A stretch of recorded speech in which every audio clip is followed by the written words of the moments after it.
Stakeholders in the Clarendon Police Division are again searching for solutions in crime hotspots. This following a flare-up of shootings and killings in the southeastern section of the parish.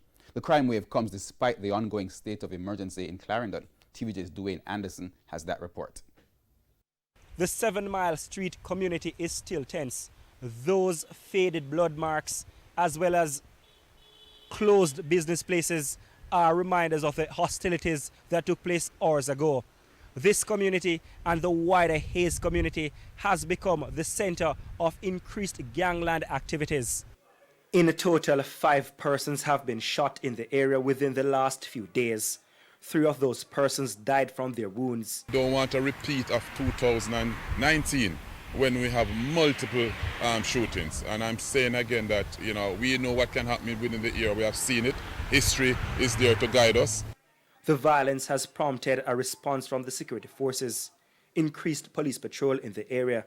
In addition, a state of emergency checkpoint has been set up a stone's throw away from where Sunday's shooting took place. Stop and searches were done in the hope of intercepting illegal weapons or drugs. Back in the community, persons nervously went about their business. Residents are scared but spoke with me off camera.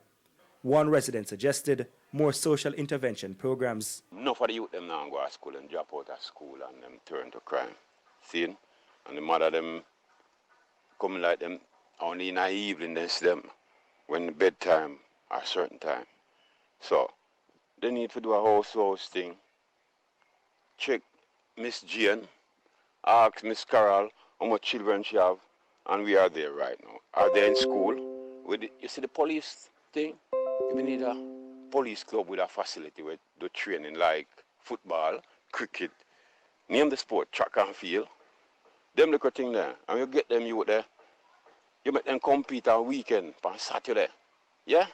That will ease crime, brethren. Councillor for the Hayes Division, C.N. Barneswell, is questioning whether the state of emergency in the parish is useful. But it is not effective. So I'm calling again on the Minister of National Security to give whatever support necessary to ensure that the residents of Hayes and by extension Clarendon is safe. Because what is happening now is reached alarming proportion, and we are now saying that we are afraid. Dwayne Anderson, TVJ News.